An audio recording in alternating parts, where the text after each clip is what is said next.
All right, today we're going to do something that's, well, it's both tender and brave. We're going to explore a practice for meeting those parts of ourselves we usually try to hide or fix. So let's dive in.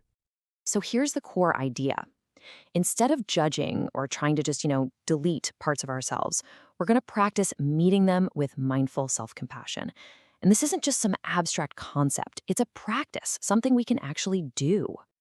So let's start by just acknowledging the pain of this internal war. Because let's be real, most of us have parts of ourselves that we're not exactly proud of, parts we kind of wish just weren't there. So take a look at these. Do any of them sound familiar? I mean, for so many of us, we secretly file parts of ourselves under these really harsh categories. We tell ourselves we're too much of something or too broken, and that internal monologue, man, it can be relentless. Okay, let's get even more specific. These labels often show up as these distinct inner parts. Maybe you have that panicked part that just spirals so quickly. Or a people-pleasing part that says yes while your entire body is screaming no.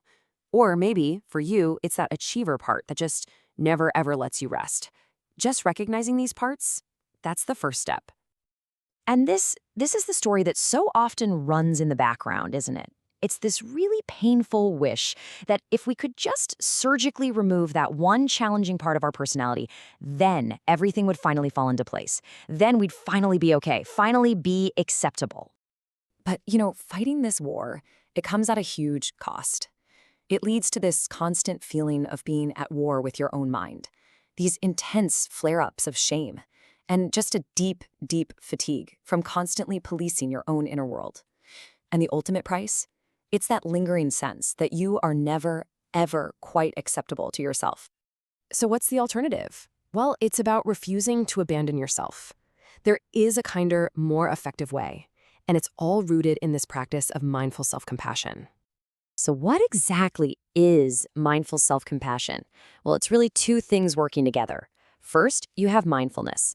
That's the choice to stay present with what's actually happening inside you. And then you have self-compassion. That's the choice to respond to your own pain and your own struggles with kindness instead of, cruelty. And it's really important to clear up some common misconceptions here. Mindful self-compassion is not about saying, oh, everything I do is fine or nothing needs to change. No, not at all. It is about saying, even when I am struggling, I refuse to abandon myself. It's about remembering that you are human, not a machine. Okay, let's get practical. We're going to walk through a 5-step practice together.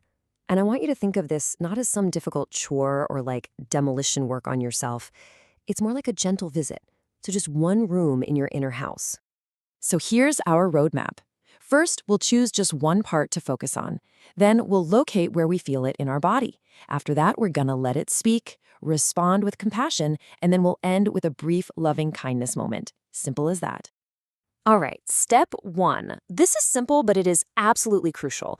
Choose only one part. Maybe it's the part of you that procrastinates or the part that gets angry a little too quickly. The key here is we are just visiting one room. We're not trying to renovate the entire house at once. That would just be way too overwhelming. Okay, next step, step 2. We're going to connect this emotional part to a physical sensation. So you can close your eyes for a moment and just ask yourself, where do I feel this in my body? It might be a tightness in your throat, maybe a knot in your stomach, or that tension in your jaw. Just notice it. And placing a hand right there can be such a powerful way of saying, I see you, I'm willing to be here. All right, step 3. Now we give this part a voice. And a great way to do this is with a journal. You can actually write from its perspective. You could ask it, what are you afraid of? Or what are you trying to protect me from? The key is just to let it speak without any editing or judgment. And here's the crucial insight. As you listen, you might discover something pretty profound. A lot of the behaviors and parts that you really disliked, they actually began as survival strategies. That people-pleasing part maybe kept you safe in your childhood home. That angry part maybe protected your boundaries when nothing else would. Now, this doesn't mean they're the best strategies now, but it means they make sense. Okay, so after you've listened, it's time for step 4. Respond with compassion. This involves 3 key actions. First, you acknowledge its original purpose, something like, I see you were trying to protect me. Then you offer understanding instead of attacking it, like, it makes sense that you feel this way. And finally, you offer a new, kinder agreement. Maybe you don't have to do this job all alone anymore. And now for our final step, step 5. We're just going to close the practice with a moment of loving kindness. You can place a hand on your body again, right where you feel that part. And with each slow exhale, just offer a simple, kind phrase. Something as simple as, "May this part of me feel less alone." You know, doing this practice, it really takes courage. It takes guts to listen to the parts of ourselves we usually just run from. But when we do, there's a real reward. So let's talk about the shift that happens when we choose to take this path.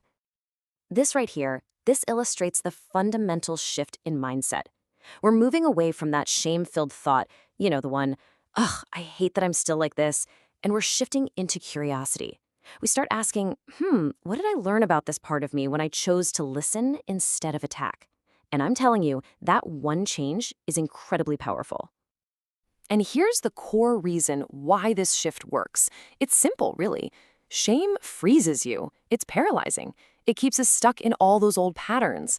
Compassion, on the other hand, well, that creates the safety and the space that are necessary for real, sustainable growth. So what are the actual rewards of doing this practice over time? Well, you'll start to notice less of that internal warfare. You'll get a much deeper understanding of your own patterns. And maybe most importantly, you'll start to feel just a little more space between a trigger and your reaction. It really starts to feel like you and your nervous system are finally on the same team. All right, let's close this out with one last, really powerful metaphor. This is all about adopting a new perspective on what it really means to be a whole, complex human being. And I absolutely love this idea. You are not supposed to be some seamless, polished, flawless structure. You are a lived-in house. You have rooms that are in different stages of repair and renovation.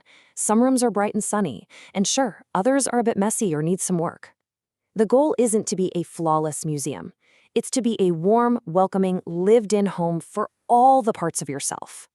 So I'll leave you with this one final thought to carry with you. As you move through your day, just consider this. Which part of you, maybe one you've been fighting with for a very long time, which part will you choose to meet with just a little more kindness today?